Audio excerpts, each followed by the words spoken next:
ஏன் வேண்டும் நாம் தமிழர் ஆட்சி என்ற பொதுக்கூட்டத்திற்கு சிறப்புரையாற்ற கட்சியின் தலைமை பேச்சாளர்,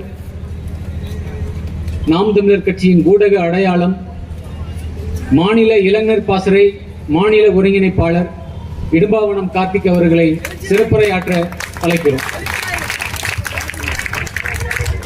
சிங்கத்தின் புகைக்கில் சிறுநரிக்கு இடம் கொடுத்தோம், செந்தமிழ் நாட்டின் உரிமை இழந்தோம். பொங்கும் உணர்வில் எழுந்தமிழ் அரசு வாழும் உரிமை இங்கு எவருக்கும் உண்டு, ஆளும் உரிமை தமிழர் எமக்கே உண்டு என்ற தத்துவ முழக்கத்தை முன்வை தமிழர் என்று சொல்லடா, தலை நிமிர்ந்து நில்லடா. ஏன் வேண்டும் நாம் தமிழர் ஆட்சி என்கிற முழக்கத்தை முன்வைத்து நடைபெற்றுக் கொண்டிருக்கிற பொதுக்கூட்டத்தில் தலைமையேற்று நடத்தி கொண்டிருக்கிற எங்கள் அண்ணன்மார்களே, வீட்டில் இருக்கிற சான்றோர் பெருமக்களே, கூடி நிற்கிற தாய் தமிழ் சொந்தங்களே, உங்கள் அனைவருக்கும் எமது பணிவான வணக்கம். நாடு விடுதலை பெற்று 3 ஆண்டுகளில் இந்த நாட்டை மக்களாட்சி நாடாக பிரகடனம் செய்தார்கள். வயது வந்த எல்லோருக்கும் வாக்குரிமையை உறுதி செய்தார்கள். இன்றைக்கு 70 ஆண்டுகளை கடந்து ஒவ்வொரு 5 ஆண்டுக்கு ஒரு முறை நாம் வாக்கு செலுத்துகிறோம். நாம் செலுத்துகிற இந்த வாக்கு நம் வாழ்வில் மாற்றத்தை தரும், ஏற்றத்தை தரும், ஒரு ஒளியை பாய்ச்சும் என்று 5 ஆண்டுக்கு ஒரு முறை வாக்களை கொடுத்துக் கொண்டிருக்கிறோம். ஆனால் எந்த மாற்றமும் வந்தபாடு இல்லை. இந்த நாடு விடுதலை பெறக்கூடிய காலகட்டத்தில் வறுமையை ஒழிப்போம் என்றார்கள். நாங்கள் வந்தால் வேலையில்லா திண்டாட்டத்தை ஒழிப்போம் என்றார்கள். குடிசை இல்லாத நாட்டை படைப்போம் என்றார்கள். ஆனால் இன்றளவும் அதே வாக்குறுதி கொடுக்கப்பட்டுக் கொண்டிருக்கிறது. நாங்க வந்தோம்னா வறுமையை ஒழிச்சிருவோம், ஏழ்மையை ஒழிச்சிருவோம், வேலையில்லா திண்டாட்டத்தை ஒழிச்சிருவோம். ஆனா எந்த மாற்றமும் நிகழ்றது இல்லை. ஏன்னா இந்த நாட்டு அமைப்பு முறையே அவ்வாறுதான் இருக்கிறது. நாம ஒரு கடையில போய் பொருள் வாங்குறோம். பொருள் வாங்குறப்ப அந்த பொருள் தரமா இல்லை அப்படின்னா நம்ம நீதிமன்றம் போக முடியும், நுகர்வோர் நீதிமன்றம் போக முடியும். இந்த பொருள் தரமா இருக்குன்னு சொன்னா தரமா இல்ல, பொருளை மாத்தி கொடுங்க, இல்ல இழப்பீடு கொடுங்க அப்ப நுகர்வோர் நீதிமன்றம் போயாவது அதற்கான இழப்பீட்டை பெற முடியும். இல்ல சில பொருளுக்கு என்ன பண்றான், அவன் சொல்றான் 6 மாசம் கேரண்டி, 3 மாசம் கேரண்டி. பிரீத்திக்கு நான் கேரண்டிங்கிறேன். பிரீத்திக்கு கேரண்டி இருக்கு, ஸ்டாலினுக்கு கேரண்டி இருக்கா, எடப்பாடி கேரண்டி இருக்கா? எந்த கேரண்டியும் இல்லை. ஐயா ஸ்டாலின் 2021 வர்றப்ப இந்த வாக்குறுதிகளை வாரி வழங்கினார். அந்த வாக்குறுதிகளை நிறைவேற்றவில்லை. நாம் யார்கிட்ட போய் கேட்கிறது? நீதிமன்ற படியேறி வாக்குறுதிகளை நிறைவேற்றாத ஸ்டாலின் மீது நடவடிக்கை எடுங்கள் என்று வழக்கு தொடுக்க முடியாது. ஏன்னா சட்டத்துல இடமே இல்லை. அப்ப தேர்தல் காலத்துல பாலாறும் தேனாரும் கரைபாண்டு ஓடும். நாங்க நாட்டை வளர்ச்சிவாத கொண்டு போவோம், விடியலாட்சியை படைப்போம், என்ன வேணாலும் சொல்லலாம். ஆனா எது ஒன்றையும் நிறைவேற்ற வேண்டிய கட்டாயம் ஆளக்கூடிய ஆட்சியாளருக்கு இல்லை. ஆட்சிக்கு வரதுக்கு முன்னாடி என்ன சொன்னா, நாங்க வந்தோம்னா எல்லா குடும்ப அட்டைதாரருக்கும் எல்லா பெண்களுக்கும் மாதந்தோறும் 1000 ரூபாய் கொடுத்துருவோம். ஆனா ஆட்சிக்கு வந்தவர்கள் என்ன சொன்னா, இல்ல எல்லாருக்கும் தர மாட்டோம்ங்க, எல்லாருக்கும் தர மாட்டோம், நீங்க விண்ணப்பிங்க, நீங்க விண்ணப்பிச்சவர்கள் நாங்க தகுதி பார்த்து கொடுப்போம் அப்படின்ட்டு. ஆட்சிக்கு முன்னாடி என்ன சொன்னா, நாங்க வந்தோம்னா நீட் தேர்வை ஒழிச்சிருவோம், இங்க மருத்துவத்துக்கு எந்த பிரச்சனையும் இருக்காதுன்னு. ஆனால் அதிகாரத்துக்கு வந்த பிறகு நீட்டை நாங்க ஒழிக்க முடியாது, மத்திய அரசு தான் பண்ண முடியும், நாங்க எவ்வளவு முடியுமோ அவ்வளவு அழுத்தம் கொடுத்து பாக்குறோங்கிற. என்ன செய்ய மாட்டேன். இந்த ஆட்சியை சமூக நீதி ஆட்சி, வெளிமுன்னணி மக்களுக்கான ஆட்சி அப்படின்னு சொல்றாங்க. யார் சொல்றா? அந்த கூட்டமே சொல்லுது. ஆனா யோசிச்சு பாருங்க அன்பு மக்களே, கேஷ்லெஸ் எக்கானமிங்கிறேன், டிஜிட்டல் இந்தியாங்கிறேன், ஆர்டிபிஷியல் இன்டெலிஜென்ஸ்ங்கிறேன். ஆனா இந்த காலகட்டத்தில் மனிதனின் கழிவு, மனிதனை அள்ளக்கூடிய கொடுமை நடந்து கொண்டிருக்கிறது.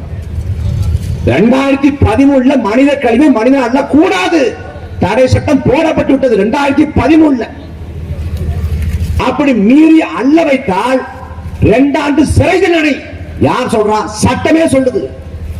ஆனால் இன்றைக்கு வரை மனித கழிவை மனிதே அல்ல வேண்டிய கொடுமை இருக்குது. என் அன்பு சொந்தங்களை சிந்திச்சு பாருங்க. நாம் நடந்து போறோம் சாலையில. அப்ப சாலையில நடந்து போறப்ப ஒரு மனித கழிவை உங்க செருப்பு மிதிச்சிட்டா கூட செருப்பை தூக்கி போடுறீங்க, அருவருப்படைகிறீங்க.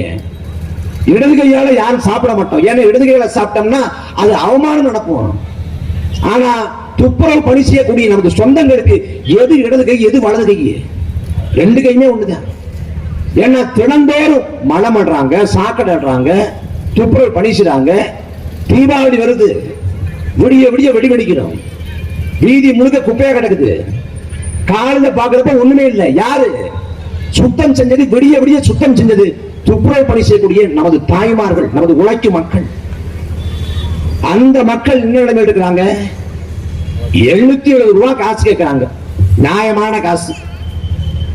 அந்த ஊதியத்தை தர முடியாது என்று மறுக்கிறது இந்த கேடுகட்ட திராவிட மாடல் அரசு. தீபாவளி வந்துச்சு, தீபாவளி சமயத்துல துப்புரவு பணியாளர்கள் தர்ணா போராட்டம் பண்றாங்க. ஒரு போனஸ் கொடுங்க, இந்த தொகை போதுமானதாக இல்ல, நாங்க இந்த பண்டிகை கொண்டாட முடியாது, ஒரு தொகையை கொஞ்சம் உயர்த்தி கொடுங்க கேட்கிறாங்க. ஆனால் மனசே இல்லாத, மனசாட்சியே இல்லாத இந்த கேடுகட்ட திமுக அரசு அந்த மக்களுக்கான அந்த தொகையை கொடுக்கணும். பணி நிரந்தரம் கேட்கிறாங்க. பணி நிரந்தரம் பண்ணுங்க, பணி பாதுகாப்பு வேணும். ஏன்னா நாங்க தற்காலிக பணியாளர் தான் எப்ப வேணாலும் தொலைச்சு விட்டுவாங்க. அப்ப பணியை நிரந்தரம் பண்ணுங்க அப்படின்னு கேட்கிறாங்க. அதே போல பாதுகாப்பு உபகரணங்கள், ஒருத்தங்க தூய்மை பணி செய்றாங்கன்னா 58 வகை பாதுகாப்பு உபகரணங்களோட தான் அவங்க தூய்மை பணியை செய்யணும். இது சட்டம். ஆனால் கையுறை கூட இல்லாது இங்க தூய்மை பணியை செய்ய வேண்டிய கொடுமையான நிலைக்கு நமது சொந்தங்கள் ஆழ்த்தப்படுறாங்க. மலக்குடி மரணத்தில் இந்தியாவிலே முதலிடம் தமிழ்நாடு தான். மலக்குடிக்குள்ள இறங்கி சாக்கடையை சுத்தப்படுத்துகிற போது விஷவாயு தாக்கி இறந்து போனதுல தமிழ்நாடு தான் இந்தியாவிலே முதலிடம். 2016 தொடங்கி இப்ப 2025 வரையான காலகட்டத்தில் இந்த மலக்குடி மரணங்கள் மட்டும் 70 பேர். எவ்வளவு கொடுமை! 2 லட்சம் 3 லட்சம் காசை கொடுத்து முடிச்சு விட்டுருக்கு. கள்ளச்சாரம் குடிச்சிட்டு போனா 10 லட்சம். ஆனா மலக்குடி மரணங்களுக்கு வெறும் 3 லட்சம் 4 லட்சம். உச்ச நீதிமன்றமே சொல்லுங்க 30 லட்சம் கொடு, குறைஞ்சபட்சம் அதையாவது பண்ணி தொலை. மலக்குடி மரணங்களுக்கு 30 லட்சம் கொடுங்க கேக்குது. ஆனா ஆளக்கூடிய திமுக அரசு அதை செய்ய மறுக்குது. ஐயா நரேந்திர மோடி அவர்கள் இந்த தூய்மை பணி செய்யக்கூடிய தூய்மை பணியாளர்களை கூப்பிட்டு அவங்க காலில் அப்படியே தண்ணியை ஊத்துறாங்க, தண்ணியை ஊத்தி கழுவுறாங்க. நாம ஐயா கிட்ட கேட்கறது அவங்க காலில் நீங்க கழுவ வேண்டாம், அவங்க கழுவிக்குவாங்க. ஒரே சுத்தப்படுத்துறவங்க அவங்க காலை சுத்தப்படுத்த மாட்டாங்களா? நீங்க ஒரு நாள் முன்னுதாரணமா சாக்கடை எடுங்க, மனித கழிவை மனித மனத்தள்ளுங்க, அவங்க வேலை நீங்க செய்யுங்க. எடப்பாடி பழனிசாமி ஐயா அவர் தூய்மை பணி செய்யக்கூடிய கடவுள் போல, அவங்களை கடவுளாக நீங்கள் போற்றி சொல்ல வேண்டாம், கொண்டாட வேண்டாம், சக மனிதனாக நடத்துங்கிறத கோரிக்கை வைக்கிறோம். அதிமுக ஆட்சி காலத்தில் தூய்மை பணியாளர், துப்புரவு பணியாளர் வார்த்தையை தூய்மை பணியாளர் மாத்தினாங்க, அவ்வளவுதான். மற்றபடி வாழ்க்கை தரத்துல என்ன மேம்பாடு இருக்கு, என்ன மாற்றம் வந்திருக்குது? எந்த அளவும் போராடுறாங்க. மனித கழிவை மனிதே அல்ல கூடாது எல்லாரும் பேசுறோம். இதே திமுக அரசு சொல்லுது நாங்க இந்துத்துவத்தை எதிர்க்கிறோம், குலத்தொழிலை எதிர்க்கிறோம், குலக்கல்வி முறையை கொண்டு வந்த ராஜாஜி எதிர்த்தவங்க. ஆனால் சாதி அடிப்படையில ஒடுக்கப்பட்ட வீழ்த்தப்பட்ட அருந்ததிய மக்கள் தான் இன்றளவும் மனித கழிவு அள்ளி கொண்டிருக்காங்க. மனித கழிவு அள்ளுறாங்க, சாக்கடை அள்ளுறாங்க, துப்புரவு படிச்சாங்க, எல்லாமே அவங்க தான் செய்யறாங்க. ஏன் அந்த வேலையை கொடுத்து வச்சிருக்கேன்? அவங்க மாற்று வேலை செய்ய மாட்டாங்களா? மாற்று வேலை வாய்ப்பை மறுவாழ்வை ஏன் திமுக அரசு செய்வதில்லை? ஏன் செய்வதில்லை? ஏன்னா அவங்க எப்படி பார்த்தாலும் நமக்கு தான் ஓட்டு போட்டுருவாங்க, அதனால செய்யணும்னு அவசியம் இல்லை. நாங்க தான் அருந்ததிய மக்களுக்கு 3.5 இடஒதுக்கீட்டை கொடுத்தோம். இந்த ஒரே பல்லவியை பாடி பல பேரை பாட ஏத்திட்டேன். திமுக ஆண்டாலும் சரி, அதிமுக ஆண்டாலும் சரி, மலக்குடி மரணங்கள் தொடரத்தான் செய்யும். மனித கழிவை மனிதனை அள்ளக்கூடிய கொடுமை நடந்து கொண்டுதான் இருக்கும் என்றால் என்ன சமூக நீதி இருக்குது? ஒரே ஒரு முறை உதயநிதி எல்லட்டும், பெருமை இல்ல. நாங்க தூய்மை பணியாளரோட உட்கார்ந்து சாப்பிடுறோம். சாப்பிடுற வேலை யார் வேணாலும் செய்யலாம்டா. தூய்மை பணியாளரோட ஒரு நாள் நின்று சாக்கடையாடுறா. செப்டிக் டேங்க அவங்கள போல சுத்தம் பண்ணு செய்வியா? ஒரு நாடகம். இப்ப போன வாரம் என்னன்னா, பழங்குடி மக்களுக்கு இந்த திமுக செய்து வரக்கூடிய நன்மைகளை அறிஞ்சு ஆப்பிரிக்காவில் இருக்கக்கூடிய பழங்குடி மக்கள் ஸ்டாலின் ஆட்சியை கொண்டாடுறாங்களாம். தமிழ்நாட்டில் எவனாவது நம்புவான? எவனாவது? ஒரு வயதான மூதாட்டி இந்த ஆட்சி மீது கோபம் கொண்டு செருப்பு கட்டி வச்சது ஸ்டாலின் சோழாட்டியை நோக்கி. பட்டமளிப்பு விழாக்கு போறாரு ஐயா ஸ்டாலின். பட்டமளிப்பு விழாக்கு போறப்ப கருப்பு துப்பட்டா போட்ட மாணவர்கள் எல்லாம் துப்பட்டா கழட்டி வைங்க, ஏன்னா ஏதாவது ஒரு தங்கச்சி ரோசை போட்டு கருப்பு கொடி போல காட்டிட்டு அசிங்கமா போயிடும் அப்படிங்கிற பயம். மக்கள் மனங்கள்ல இந்த ஆட்சி மீதான கோபம் கலந்து கொண்டிருக்கிறது. யார் திமுக மேல கோபப்படுற? முதல்ல ஸ்டாலின் தான் வராரு, விடியல் தரா போறாருன்னு சொன்னதை நம்பி திமுக ஓட்டு போட்டாம 2021 அவன் கொந்தளிக்கிறான். ஆனா அவங்க என்ன சொல்றாங்க? ஆப்பிரிக்க பழங்குடி மக்கள் திமுக ஆட்சியை கொண்டாடுறாங்க. ஸ்டாலினோட ஆட்சியின் புகழ் கடல் கடந்து கண்டம் கடந்து மொழியே தெரியாத ஆப்பிரிக்க மக்கள்கிட்ட போய் அது காடுகளை வாடுறாங்க. அவங்க ஸ்டாலின் படத்தை பிரிண்ட் எடுத்து அச்செடுத்து அவங்க வச்சுட்டு வாழ்த்துறாங்களாம், கொண்டாடுறாங்களாம். என்னென்ன கதை சொல்றாங்க. இந்த ஆட்சியை விளம்பரத்தினால ஓடிக்கிட்டு இருக்கு. பாஜக வந்துடும், பாஜக வந்துடும், பாஜக வரமாட்டான்டா. அவன் அதிமுகவின் தோல்ல தொங்கு சதை போல தொங்குனதால வந்தான். இந்த கோயம்புத்தூர் தெற்குல வாணி சீனிவாசன் தனிச்சு வெட்டி விட்டுருவாங்களா? மிரட்டி பணிய வச்சு எப்படியாவது கூட்டணிக்கு வந்து நெருக்கடி கொடுத்து கூட்டணி வச்சிருக்கேன். இப்ப முருகன் மாநாடு, முருகனை பார்த்து தெரியுது எனக்கு. 2020 ஆண்டுக்கு முன்பாக முருகனை பாரதிய ஜனதா பேசியது உண்டா? 2020 ஆண்டு கந்த சஷ்டி கவசத்தை இணையத்துல ஒருத்தன் கொச்சையா பேசுறேன். அந்த காணொளி சமூக வலைதளங்களில் தீயா பரவுது. அப்படி பரவிய பிறகுதான் முருகன் பேச ஆரம்பிச்சான். பாரதிய ஜனதாவின் குல வழக்கம் என்ன தெரியுமில்ல? பாம்பு திங்கிற ஊருக்கு போனா நடு துண்டு தனக்குன்னு பாந்துக்குவான். தமிழ்நாட்டில் முருகனை பேசுனது இல்ல. 2002 முன்னாடி அவன் பிள்ளையார பேசுவான், பிள்ளையார் சதுர்த்தி கொண்டாடுவான். பிள்ளையார் சதுர்த்தியை வச்சு பிள்ளையார் சதுர்த்தி ஊர்வலம் சொல்லிட்டு தமிழ்நாடு முழுக்க பிள்ளையார் சதுர்த்தி ஊர்வலம் நடக்கும். வெள்ளக்கார ஆட்சி காலத்துல மகாராஷ்டிரா மாநிலத்தில் பிளேக் நோய் பரவுது. பிளேக் நோய் பரவுற காலத்துல அப்ப வெள்ளைக்கார மாகாண அரசு சட்டம் போடுது. இந்த பிளேக் நோய்க்கு காரணம் எலிகள் தான். எலிகளை ஒழிச்சுட்டா பிளேக் நோய் ஒழிஞ்சிடும் அப்படின்னு சொல்லி சட்டம் போடுறாங்க. அப்படி சட்டம் போட்டப்ப எலிகளை ஒழிக்க கூடாது, எலிகள் பிள்ளையாரோட வாகனம் வெஹிக்கிள் என்று சொல்லி பாலகங்காதர திலகர்னு ஒரு ஆள் எலிகளுக்கு ஆதரவான ஊர்வலத்தை தொடங்கினார். அதான் பிள்ளையார் சதுர்த்தி ஊர்வலம். அந்த ஊர்வலம் எங்க நடக்கும்? ஒரு தேவாலயம் இருக்கும், ஒரு மசூதி இருக்கும், அந்த வழியா கொண்டு போவான். ஆதி தொல்குடி மகன் வாழ்வான், அந்த வழியா போகாது. 5 ரூபா முறுக்கு பள்ளிவாசல் இருக்கு, 5 ரூபா முறுக்கு தேவாலயத்தில் இருக்கு. இதுதான் முழக்கம். இப்படி பிள்ளையார் சுத்தி கொண்டாடி கொண்டு வந்த இந்த பாரதிய ஜனதா பிள்ளையாருக்கு இங்க மார்க்கெட்ல பிள்ளையார பிரேக்கப் பண்ணிட்டு முருகனோட பேச்ச பார்க்க முயற்சி பண்றேன். அதுக்கு இங்க முருகன் வெற்றிவேல் வீரவேல், தமிழ்நாட்டில் வெற்றிவேல் வீரவேல் என்று பேசக்கூடிய இந்த பாரதிய ஜனதா பக்கத்துல கேரளால பேசுவானா? அங்க பேச மாட்டான். அங்க சாமியே சரணமைப்பான். அங்க சாமியே சரணமைப்பான் என்று பேசக்கூடிய பாரதிய ஜனதா மகாராஷ்டிராவில் பேசுவானா? பேச மாட்டான். அங்க கனவிதாதா மோரியா, அங்க கனவிதாதா மோரியா என்று பேசக்கூடியவன் ஒரிசாவில் பேசுவானா? பேச மாட்டான். அங்க ஜெய் ஜெகநாதன், அங்க ஜெய் ஜெகநாதன் என்று பேசக்கூடிய பாரதிய ஜனதா உத்தரப்பிரதேச பேசுவானா? பேச மாட்டான். அங்க ஜெய் ஸ்ரீராம், அங்க ஜெய் ஸ்ரீராம் பேசக்கூடிய பாரதிய ஜனதா மேற்குவங்கத்தில் பேசுவானா? பேச மாட்டான். அங்க ஜெய் காளி ஓம் காளி. எந்தெந்த நிலத்துல எந்தெந்த கடவுள்கள் பிரபலமாக இருக்கிறதோ, மக்களால் கொண்டாடப்படுகிறதோ அந்த கடவுள் எடுத்துக்குவேன். தமிழ்நாட்டில் இது வாழ்வாதார பிரச்சனை, இது முதன்மை பிரச்சனை. அந்த பிரச்சனையை தீர்த்து கொடுத்து நாம் வாக்கள பெறும் நினைக்க மாட்டான். எந்த நிலத்தை இது அரசாக மாறுமோ அதை பிரச்சனையாக மாத்தி அரசியல் பண்ணுவார். எதுக்கு மதுரை நடத்தின முருக மாநாட்டை? ஏன்னா திருப்பரங்குன்றம் மழை பேசுபொருளாக மாறி இருக்கிறது. அங்க தேவையில்லாத ஒரு சர்ச்சையை ஏற்கனவே உருவாக்கி வச்சிருக்கான் பாரதிய ஜனதா. அந்த புகைச்சுக்கிட்டு இருக்கிற அந்த பிரச்சனையை நல்ல நெருப்ப நல்ல நெய்யை ஊற்றி நெருப்பாக்கி அதை கொழுந்து விட்டு எரிய வைக்கிறதுக்கு இந்த மாநாடு. அதுக்கு தமிழர்கள் தான் இந்துக்கள், இந்துக்கள் தான் தமிழர்கள், தமிழர்கள் தான் இந்துக்கள், இந்துக்கள் தான் தமிழர்களா? அப்ப ஈழப்ப நிலத்தில் கொண்டளிக்கப்பட்ட 2 லட்சம் தமிழர்கள் குறைந்தபட்சம் 1 லட்சம் பேர் இந்து, 1 லட்சம் இந்துக்களை கொண்டளித்தவன் ராஜபக்சே. அந்த ஈழ நிலத்தில் சிவன் கோயில் அடிச்சா, முருகன் கோயில் அடிச்சா, பிள்ளையார் கோயில் அடிச்சா, வழிபாட்டு தலங்களை தகர்த்து முடிச்சான். நல்லூர் கந்தசாமி கோயில் மீது குண்டு போட்டதும் ராஜபக்சேவின் ராணுவம் தான்.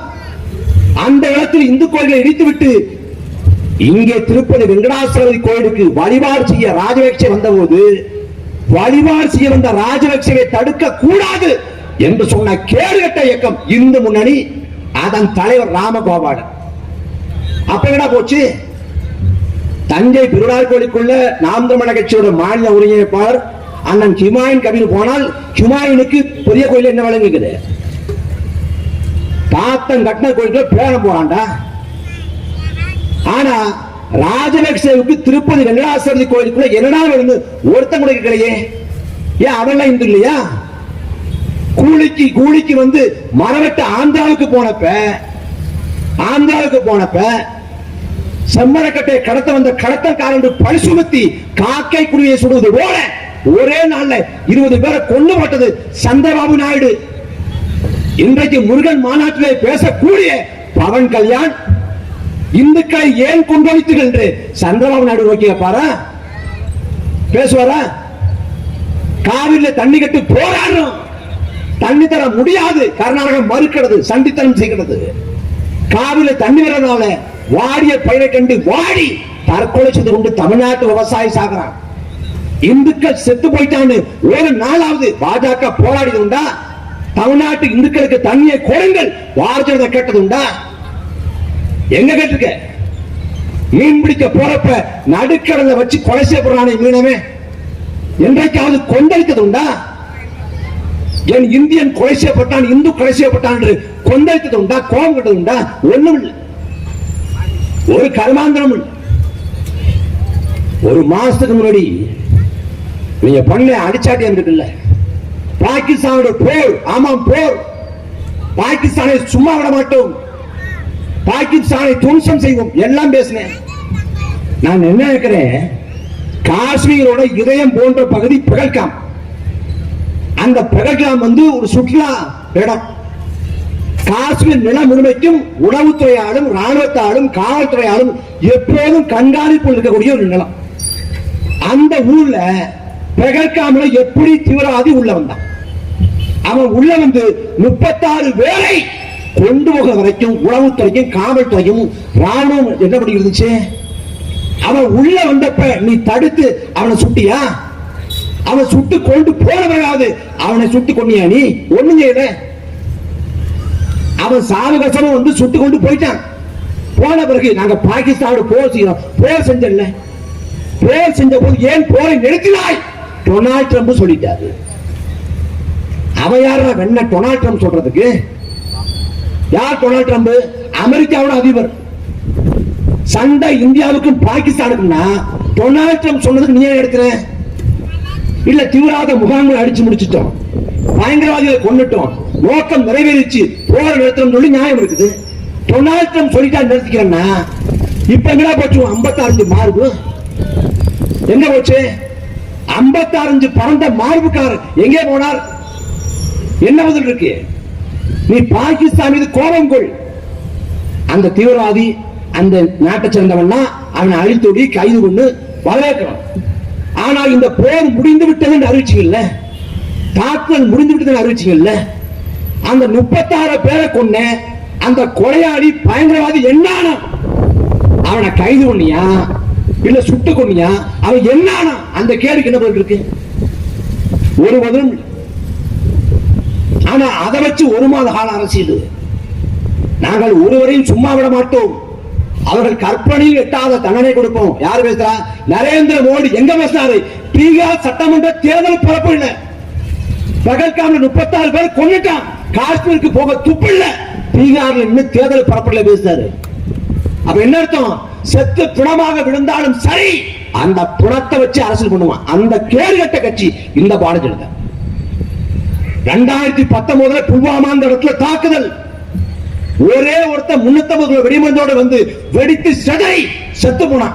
44 ராணுவம் செத்து போனான். அப்போது என்ன செஞ்சது உளவுத்துறை? அப்போது என்ன செஞ்சது ராணுவம்? அன்னைக்கு 44 ராணுவம் செத்து போன பிறகு அடுத்த நாள் பாஜகவின் வாக்குச்சாவடி முகர் கூட்டத்தில் ஐயா மோடி பேசுறாங்க, இத நாடு முழுக்க தேசபக்தி அலையா பரப்பி அரசியல் பண்ணுங்க அப்படின்னு பேசு.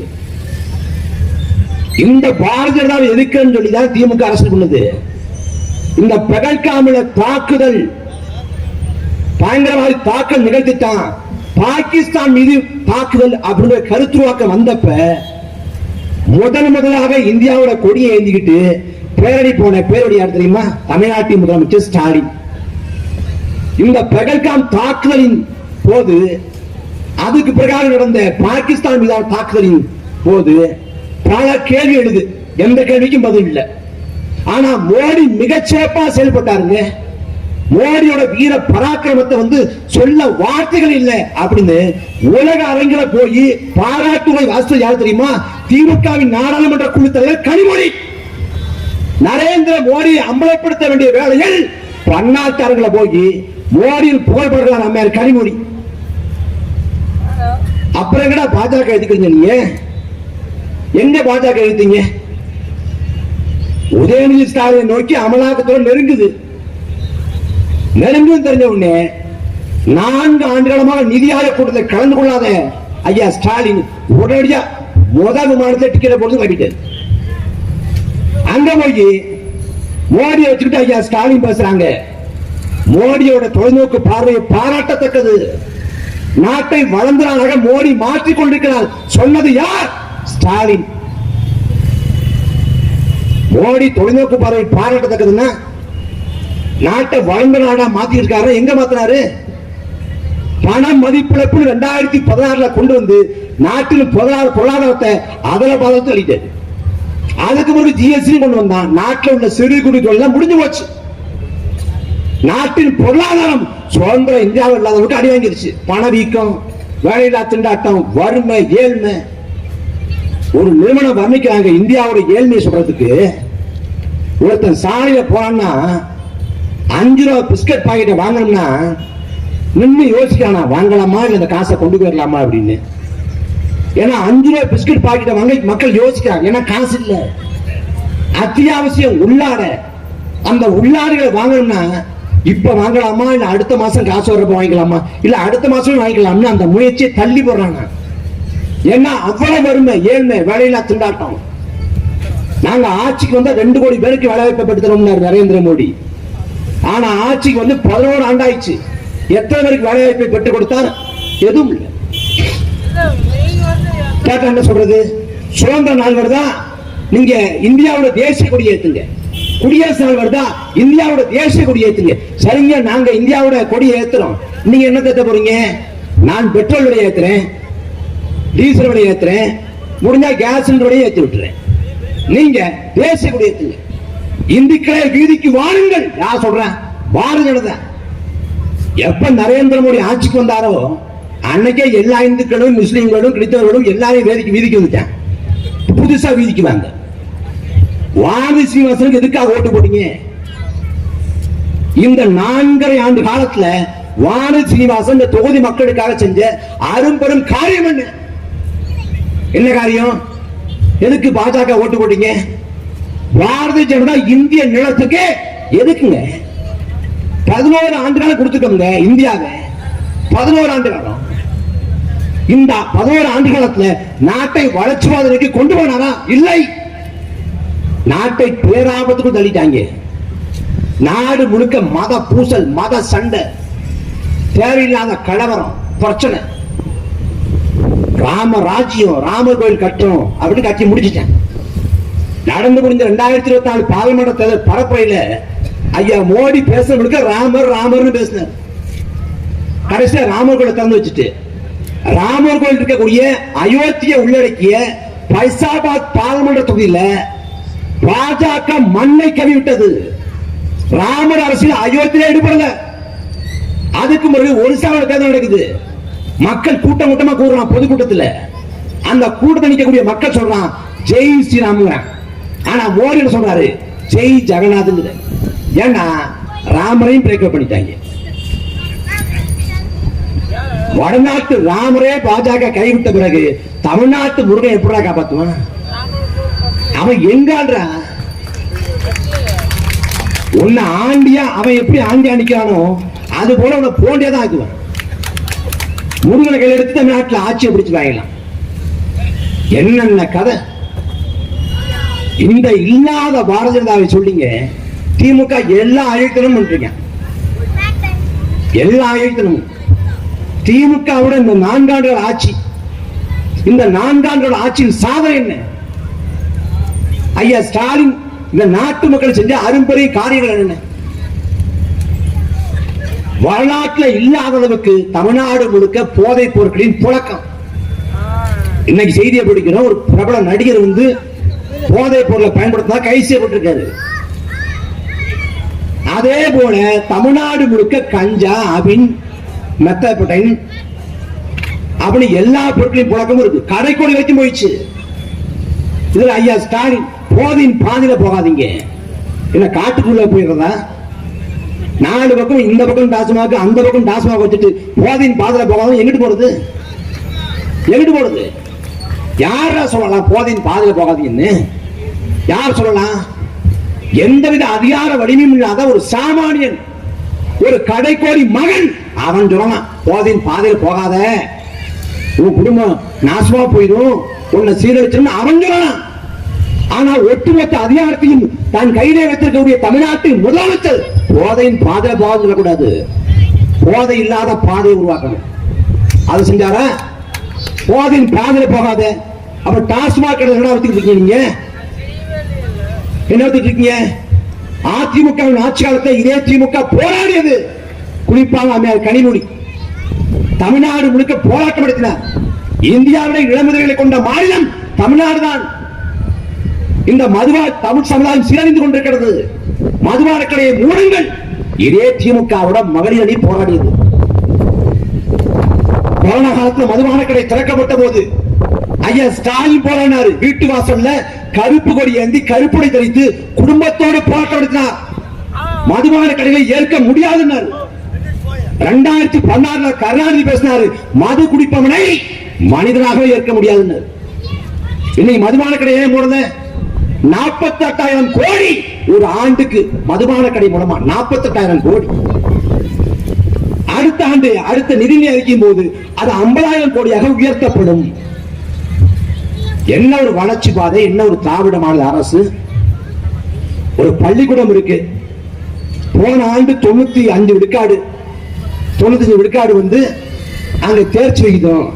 இந்த ஆண்டு 100 விழுக்காடாக உயர்த்துவோம், அதற்கான திட்டங்களை திருட்டுவோம் அரசு சொல்லுதுன்னா அது மக்களுக்கான அரசு.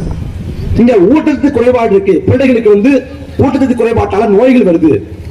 அந்த ஊட்டச்சத்து குறைபாட்டை வந்து நிவர்த்தி செய்வோம், அதை இலக்கு நிர்ணயம் செய்வோம் அப்படின்னா ஒரு ஆக்கப்பூர்வ அரசு. இந்த பகுதியில வந்து இத்தனை வந்து கபடி விளையாட்டுல சிறந்த வீரர்களை, தடகள விளையாட்டுல சிறந்த வீரர்களை, கிரிக்கெட்ல சிறந்த வீரர்களை, செஸ் போட்டி விளையாடுற சிறந்த வீரர்களை, விளையாட்டு வீரர்களை உருவாக்குவோம், இல்ல அறிவார்ந்த பிள்ளைகளை உருவாக்குவோம், அதை இலக்கு நிர்ணயம் செய்வோம் அப்படின்னு அரசு சொல்லுதுன்னா அது சரியான அரசு. ஆனா கேடு கட்ட, மானம் கட்ட, வெக்கம் கட்ட இந்த திமுக அரசு டாஸ்மாக் கடையில வருமானம் குறைஞ்சு போனா சஸ்பெண்ட் பண்ணுங்க அதிகாரிய. சாலையில கூறு போட்டு விற்கிறாங்க. கூறு போட்டு விற்கிறப்ப இப்ப 4 பேர் விற்கிறான். கடை போயிட்டாரு. அதே போல விஜய் வர்றாரு, அவருக்கு ஓட்ட போடுங்க. போட்ட பிறகு அவர் என்ன பண்ணுவாரு? அவர் ஷூட்டிங் போயிருவார். நேற்று பனையூர் அவர் வீடு பிறந்த நாளைக்கே வீட்டு விட்டு வெளில வர மாட்டேங்கிறார். தேர்தலுக்கு 10 மாசம் இருக்குது, அவரை பார்க்க முடியலங்க, வெளில வர மாட்டேங்கிறாருங்க. அவர் ஆட்சியாளர் மாறினா எப்படி வெளில வருவாரு? ஆனா அவன் நம்பி ஓட்டு போடணும். ஏன் நல்லா ஆடுறாரு. இதெல்லாம் காரணமா மக்களின் துன்பம், துயரம், வறுமை, ஏழ்மை, ஆட்சி நிர்வாகம் தெரியணும். மக்களுக்காக கண்மூடித்தனமா உழைக்கணும். அது இல்லாம படத்தை நடிச்சிட்டாரு. அவருக்கு தான் ஓட்டு போடணும்னா நாடு நாசமா தான் போகும். கோட்பாடு கேட்டா கோட்பாடும் தெரியலங்கிறான், நிலைப்பாடு கேட்டா நிலைப்பாடும் தெரியலங்கிறான். விசித்திரமான கட்சி அது. வேண்டாம் இருப்பா பிள்ளையை பத்து காண்டாமிருகம் பேர் வச்ச கதையா தமிழக வெற்றி கழகம் வச்சுட்டான். எந்த கேள்விக்கும் பதில் கிடையாது. ஆனா அந்த கட்சி வரணும், அண்ணா நீங்க தானா வரணும். கேடி கூத்து கால கொடுமை. நாம் எப்படிப்பட்ட இனத்தின் மக்கள்.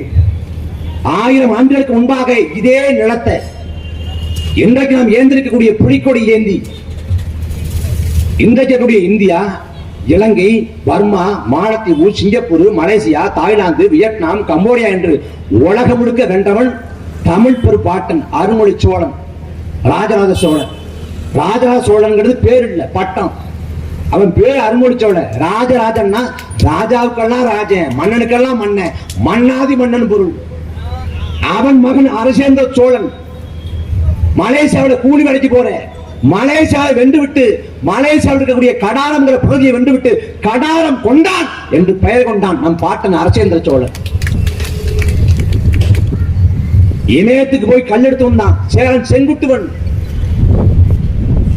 அப்படிப்பட்ட வீர பரம்பரை, மான பரம்பரை 2000 ஆண்டுக்கு முன்னாடி உலகத்துக்கு எல்லாத்தையும் போதிச்சவன் தமிழங்க. நீங்க யோசிச்சு வாங்க, 21 நூற்றாண்டுல வாழ்ந்து கொண்டிருக்கும். ஒரு 80 வயசு 90 வயசு தான் ஆட்கள் என்ன சொல்றோம், பூமரங்கள் அப்படிங்கிற. ஏன்னா பழமைவாதியா இருப்பான், பிற்போக்குத்தனமான சிந்தனை இருக்கும். அவன் பரிணாம வளர்ச்சி பெற்றுக்கான சிந்தனை, அவன் பழமைவாதியா இருக்கான், பிற்போக்குவாதியா இருக்கான்னு சொல்லிட்டு அவனை பூமரங்கள் 80 வயசுல ஒருத்தர. ஆனா 2000 ஆண்டுக்கு முடி வாழ்ந்த வள்ளுவன் எந்த காலத்துக்கும் பொழுது வகையில முற்போக்கான கருத்துக்களை கொண்டு ஒரு மானுட சமூகம் எப்படி வாழணுமோ அப்படிப்பட்ட நெறிகளை, வழிகாட்டு முறைகளை வகுத்தவன் வள்ளுவன். 2000 ஆண்டுக்கு முடி எந்த விதியும் கற்பிக்கப்படல. ஆனா வள்ளுவன் சொன்னான், துறன்மனை நோக்கா பேராண்மை, ஒழுக்கம் விழுப்பம் தேடலாம், ஒழுக்கம் உயர்ந்து ஓம்பப்படும். மானத்தை பாடுறான், வீரத்தை போடுறான். மயிர்நீப்பின் வாழா கவரிமான் அன்னார் உயிர்நீப்பின் மாணவரின். கவரிமான் எப்படி முடிய இழந்து வாழாதோ, என்ன முடிய இழந்துட்டான், அது குடியை தாங்கக்கூடிய சக்தி இழந்துடும், குடியால வாடி செத்துரும். அப்படி கவரிமான் எப்படி முடிய இழந்து வாழாதோ அதே போல நற்குடியில் பிறந்த மக்கள் மானத்தை இழந்து வாழ மாட்டாங்கன்னா. அப்படி இப்படி இனம் இந்த இடம் தான். விழுப்புண் படாத நாளெல்லாம் வலிக்கும் வைக்கும் தான் நாளை எடுத்துனா. ஒரு நல்ல சுத்தமான வீரன் உடல்ல காயப்படாத நாள வீணாக கடிந்து போன நாளா கருதுவான். எல்லாத்தையும் பத்தி சொல்றான், விருந்தாமலை பத்தி சொல்றான். நோப்ப கொடையும் அணிச்சம், மோப்ப கொடையும் இருந்துங்க. அணிச்சம் பூ நீ முகந்து பார்த்தா வாடிடும். ஆனா வீட்டுக்கு வரக்கூடிய விருந்தாளிய நீ முகம் மாறுபட்டு பார்த்தாலே அவங்க வாடிடுவாங்க. அவங்க முகம் மாறுபடாத வகையில, வாடாத வகையில நீ உணவு உபசரிக்கிற. 2000 ஆண்டுகளுக்கு முன்பாக விருந்தோம்பல் கொடைங்கிற அந்த குணாதிசயங்களை கொண்டு, பண்புகளை கொண்டு ஒருத்தன் உலகத்துக்கு இலக்கியம் படைக்கிறான் அப்படின்னா அந்த இனம் எப்படிப்பட்ட அறிவுல சிறந்த இடமா இருக்கும். அப்படிப்பட்ட இடத்தில் மக்கள் தான் நம்மளை ஆழ்வதற்கு தகுதி வேண்டாமா, தராதரம் வேண்டாமா? மறுபடியும் இவர்களுக்கு வாக்களை கொடுத்து, அதிகாரத்தை கொடுத்து அல்லல் பட்டு நின்று எதுக்கு? அன்பு சொன்னங்களை நினைச்சு பாருங்க. தமிழ்நாட்டுக்கு 8 லட்சம் கோடி கடன் இருக்கு, 8 லட்சம் கோடி கடன். தமிழ்நாட்டு மக்கள் கடனாளியாக இருக்கிறார்கள். இந்த 8 லட்சம் கோடி கடனை விட பெரிய கொடுமை என்னன்னா, அருகாமையில கேரளா இருக்குது, ஆந்திரா இருக்கு, கர்நாடகா இருக்குது. இந்த எந்த மாநிலத்திலும் நடக்காத அளவுக்கு மிதமிஞ்சிய மணல் கொள்ளை, வளக்கொள்ளை தமிழ்நாட்டில் நடக்குது. நான் தமிழ்நாட்டுக்கு சொட்டு நீர் கூட தர முடியாது. காவிரி ஆற்றில் குறுக்கே மேகதாட்டில் தடுப்பணை கட்டுவோம் சொல்வது கர்நாடகா. முல்லை பெரியாற்றணையை தகர்த்து விட்டு நாங்க புதிதாக அணை கட்டுவோம் சொல்றது கேரளா.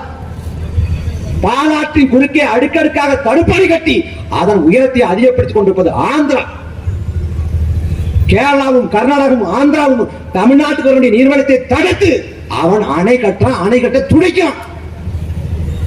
அவன் அணை கட்டுவதற்கான மணல் தமிழ்நாட்டிலிருந்து போகுது. அருகாமையில கேரளா இருக்குது, 40க்கும் மேற்பட்ட ஆற்றுப்படை இருக்கு. ஆனா எந்த ஆற்றுப்படுகளையும் மண் அள்ள முடியாது. ஆனா தமிழ்நாட்டில் மண் அள்ளப்படாத ஒரு ஆறு உண்டா? ஒரு ஆறு. காவிரி, தென்படை, பாலாறு, தமிழ் கண்டதோ வையை புறநதி என மேவியாறு பல ஓட திருமணி செலுத்த தமிழ்நாடு தான். பாரதி 100 ஆண்டுக்கு முன்னாடி எந்த ஆறு இருக்கு? காவிரி, வையை, பொருணை, நொய்யல், தாமிரபரணி, எந்த ஆறு இருக்கு? அத்தனை ஆறுகளும் அழிவின் விளிம்பில் இருக்கிறது. சோழ மன்னர்கள் அவன் காவிரியை கொண்டான். பாண்டிய மன்னர்கள் வைகையை கொண்டான். பொய்யா பொய்யா குலக்கொடின் வான் பொய்ப்பினும் தான் பொய்யா காவிரி என்று சோழ மன்னர்கள் கொண்டான். புலவர்கள் பாடின மன்னனை பார்த்து, மன்னா அறம் போல் இன்பம் என்ற மூன்றையும் பெற வேண்டும் என்றால் நீரை சேவி. மன்னன் பாடினா, மன்னன் சேமிச்சான். ஒரு நாட்டை வென்றா, ஒரு பிரதேசத்தை வென்றா, அதன் நினைவாக அவன் ஒரு ஏரியை வெட்டினான், ஒரு குளத்தை வெட்டி மக்களுக்கு அர்ப்பணிச்சான். வீராணம் ஏரியை கட்டி உண்டி கொடுப்போம் உயிர் கொடுப்போம் என்று சங்க இலக்கியங்கள் பாடுகிறது. உணவை படைத்த விவசாயி உயிரை படைத்த இறைவனுக்கு ஒப்பானவன் என்று. அந்த இறைவனுக்கு ஒப்பான விவசாயி சின்னமாக இருக்கிறோம். விவசாயியை வாழ வையுங்கள், உங்கள் பிள்ளைகளை ஆதரியுங்கள், அங்கீகரிங்கள். நாங்கள் இறுதிவரை உறுதியாக இந்த மண்ணுக்கு மக்களுக்குமாக உழைத்து சாவும். நன்றி, வணக்கம்.